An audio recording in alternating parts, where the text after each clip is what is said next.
आंखों से आंसू की झड़ियां जारी थी और एक ही जुमले को बार बार बार बार तकरार करते थे और दुआ में इतने मगन थे मेरे आका सल्लल्लाहु अलैहि वसल्लम के जिस्म की चादर जमीन पे आ जाती है। अल्लाह के हबीब अलैहिस्सलाम को दुआ की। अस्सलामु अलैकुम व रहमतुल्लाहि व बरकातुहू। नाज़रीन, उम्मीद करता हूँ आप सब लोग खैरियत से होंगे। आज हम देखेंगे एक खूबसूरत सा वीडियो, रमज़ान शरीफ का वीडियो। तो आइए चलिए मिल के देखते हैं रमज़ान शरीफ का एक खूबसूरत वीडियो। सैयदना सिद्दीक अकबर रज़ी अल्लाह तआला अन्हु फरमाते, अल्लाह के रसूल अलैहिस्सलाम जब दुआ करते थे तो दुआ में हाथ कभी यूं होते थे, कभी यूं होते थे और उसके बाद कभी नीचे आते थे, फिर कभी नीचे आते थे, फिर कभी ऊपर उठते थे और मुसलसल आंखों से आंसू की झड़ियां जारी थी और एक ही जुमले को बार बार बार बार तकरार करते थे और दुआ में इतने मगन थे मेरे आका सल्लल्लाहु अलैहि वसल्लम के जिस्म की चादर जमीन पे आ जाती है।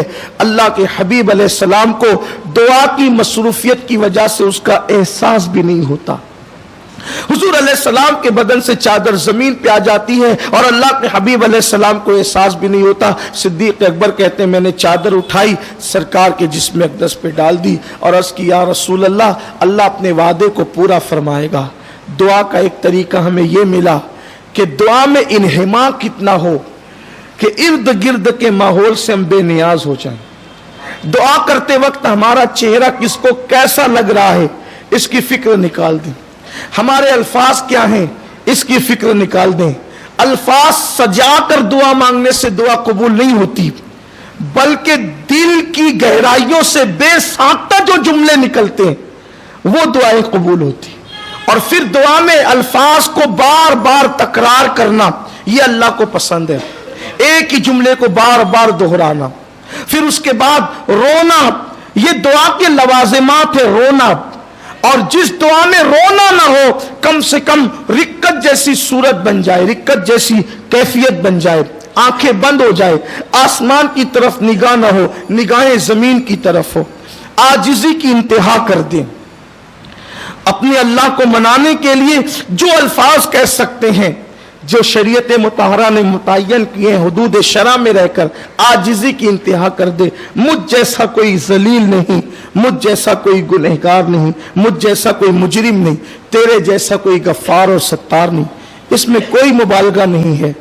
और फिर जिसको खुदा पर जितना यकीन होता है उसको दुआ पर भी उतना यकीन होता है, और दुआ इस यकीन से मांगी जाए कि अल्लाह कबूल ही करेगा। किसी से पूछा गया, किसी बुजुर्ग से, मकबूल दुआ की निशानी क्या है? फरमाया इस यकीन से मांगी जाए कि अल्लाह कबूल ही करेगा। जो दुआ कबूल ही करेगा के यकीन के साथ मांगी जाती है, अल्लाह उस दुआ को कबूल ही करता है। इसलिए कि दुआ की कबूलियत के लिए नेक होना शर्त नहीं है, दुआ की कबूलियत के लिए यकीन का होना शर्त है। बड़े से बड़ा पापी अगर यकीन से मांगे कुदरत उसको भी अता कर दे, और बड़े से बड़ा मुत्तकी शक में मुब्तला हो जाए कुदरत उसकी दुआ को भी रद्द कर दे। दुआ के लिए नेक होना शर्त नहीं। कभी लोग मायूस होकर कहते मौलाना हम क्या दुआ करें, हम तो गुनहगार है। क्यों? खुदा गुनहगारों का रब नहीं है, उसका वादा तो सबके साथ यकसा है। उदऊनी अस्तजिब लकुम, मुझसे मांगो मैं तुम्हें जरूर अता करूंगा। मुतलकन ऐलान है, जो मांगे अल्लाह का ऐलान सबके लिए।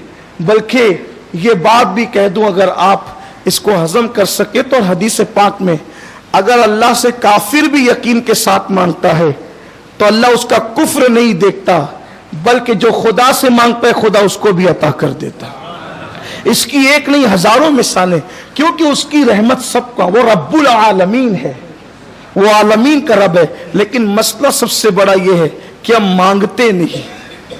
सुबहान अल्लाह, सुबहान अल्लाह, माशाअल्लाह, सुबहान अल्लाह। क्या खूबसूरत बयाना सुना हमने। अल्लाह हम सबको रमज़ान शरीफ में नेक अमल करने की तौफीक अता फरमाए। अल्लाह ताला हम सबको रमज़ान शरीफ में रोज़ा रखने की तौफीक अता फरमाए। अल्लाह ताला हम सबको رمضان شریف میں رات میں جاگ جاگ کر عبادت کرنے کی توفیق عطا فرمائے۔ جو پریشان حال ہے اللہ ان کی پریشانی کو دور عطا کرے، جو بیمار ہے اللہ ان کو بیماری میں شفا عطا کرے۔